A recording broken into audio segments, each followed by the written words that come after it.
एक हाथ से दिया गया दान हजारों हाथों से लौटता है। जाने दान का महत्व। प्रगट चारि पद धर्म के कली महु एक प्रधान। जेन केन विधि दीन्हे दान करी कल्याण। धर्म के 4 चरण सत्य, दया, तप और दान प्रसिद्ध हैं, जिनमें से कली में एक दान रूपी चरण ही प्रधान है। जिस किसी प्रकार से भी दिए जाने पर दान कल्याण ही करता है। जो हम देते हैं वो ही हम पाते हैं। दान के विषय में यह बात हम सभी जानते हैं। दान अर्थात देने का भाव, अर्पण करने की निष्काम भावना।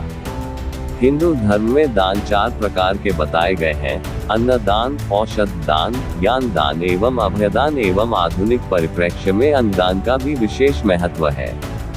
इनके विषय में विस्तार से आगे बताया जा रहा है।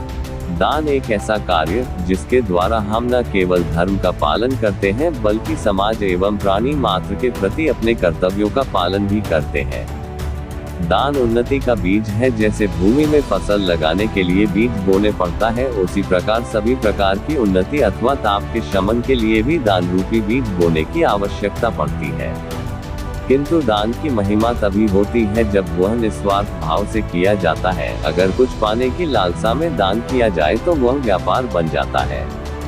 यहाँ समझने वाली बात यह है कि देना उतना जरूरी नहीं होता जितना कि देने का भाव।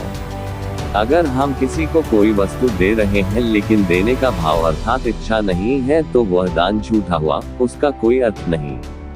इसी प्रकार जब हम देते हैं और उसके पीछे ये भावना होती है जैसे पुण्य मिलेगा या फिर परमात्मा इसके प्रत्युत्तर में कुछ देगा, तो हमारी नजर लेने पर है, देने पर नहीं, तो क्या यह एक सौदा नहीं हुआ? दान का अर्थ होता है देने में आनंद, एक उदारता का भाव, प्राणी मात्र के प्रति एक प्रेम एवं दया का भाव है। किंतु जब इस भाव के पीछे कुछ पाने का स्वार्थ छिपा हो तो क्या वह दान रह जाता है? गीता में भी लिखा है कि कर्म करो, फल की चिंता मत करो। हमारा अधिकार केवल अपने कर्म पर है, उसके फल पर नहीं। हर क्रिया की प्रतिक्रिया होती है, ये तो संसार एवं विज्ञान का साधारण नियम है। इसलिए उन्मुक्त हृदय से श्रद्धा पूर्वक एवं सामर्थ्य अनुसार दान एक बेहतर समाज के निर्माण के साथ साथ स्वयं हमारे भी व्यक्तित्व निर्माण में सहायक सिद्ध होता है और सृष्टि के नियमानुसार उसका फल तो कालांतर में निश्चित ही हमें प्राप्त होगा। आज के परिप्रेक्ष्य में दान देने का महत्व इसलिए भी बढ़ गया है कि आधुनिकता एवं भौतिकता की अंधी दौड़ में हम लोग देना तो जैसे भूल ही गए हैं। हर संबंध को, हर रिश्ते को पहले प्रेम, समर्पण, त्याग, सहनशीलता से दिल से सींचा जाता था, लेकिन आज हमारे पास समय नहीं है क्योंकि हम सब दौड़ रहे हैं, और दिल भी नहीं है क्योंकि सोचने का समय जो नहीं है। हाँ, लेकिन हमारे पास पैसा और बुद्धि बहुत है, इसलिए अब हम लोग हर चीज में इन्वेस्ट अर्थात निवेश करते हैं, चाहे वे रिश्ते अथवा संबंध ही क्यों न हो। तो हम लोग निस्वार्थ भाव से देना भूल गए हैं। देंगे भी तो पहले सोच लेंगे कि मिल क्या रहा है, और इसीलिए परिवार टूट रहे हैं, समाज टूट रहा है। जब हम अपनों को उनके अधिकार ही नहीं दे पाते तो समाज को दान कैसे दे पाएंगे? अगर दान देने के वैज्ञानिक पक्ष को हम समझें, जब हम किसी को कोई वस्तु देते हैं तो उस वस्तु पर हमारा अधिकार नहीं रह जाता है, वो वस्तु पाने वाले के आधिपत्य में आ जाती है। अतः देने की इस क्रिया से हम कुछ हद तक अपने मोह पर विजय प्राप्त करने की कोशिश करते हैं। दान देना हमारे विचारों एवं हमारे व्यक्तित्व पर एक मनोवैज्ञानिक प्रभाव डालता है, इसलिए हमारी संस्कृति हमें बचपन से ही देना सिखाती है, न कि लेना। हमें अपने बच्चों के हाथों से दान करवाना चाहिए ताकि उनमें ये संस्कार बचपन से ही आ जाए। दान धन का ही हो ये कतई आवश्यक नहीं।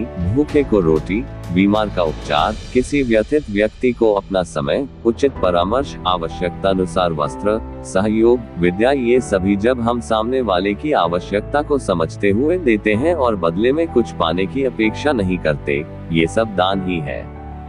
रामचरितमानस में गोस्वामी तुलसीदास जी कहते हैं कि परहित के समान कोई धर्म नहीं है और दूसरों को कष्ट देने के समान कोई पाप नहीं है।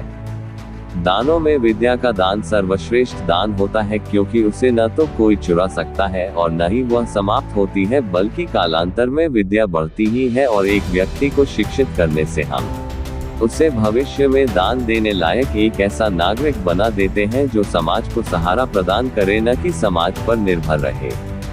इसी प्रकार आज के परिप्रेक्ष्य में रक्त एवं अन्नदान समाज की जरूरत है। जो दान किसी जीव के प्राणों की रक्षा करे उससे उत्तम और क्या हो सकता है। हमारे शास्त्रों में ऋषि दधीची का वर्णन है जिन्होंने अपनी हड्डियां तक दान में दे दी थी। कर्ण का वर्णन है जिसने अपने अंतिम समय में भी अपना स्वर्ण दंत याचक को दान दे दिया था।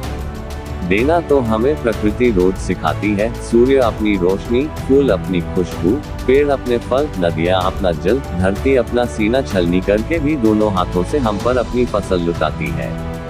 इसके बावजूद न तो सूर्य की रोशनी कम हुई, न फूलों की खुशबू, न पेड़ों के फल कम हुए, न नदियों का जल। अतः दान एक हाथ से देने पर अनेकों हाथों से लौटकर हमारे ही पास वापस आता है। बस शर्त यह है कि निस्वार्थ भाव से श्रद्धा पूर्वक समाज की भलाई के लिए किया जाए।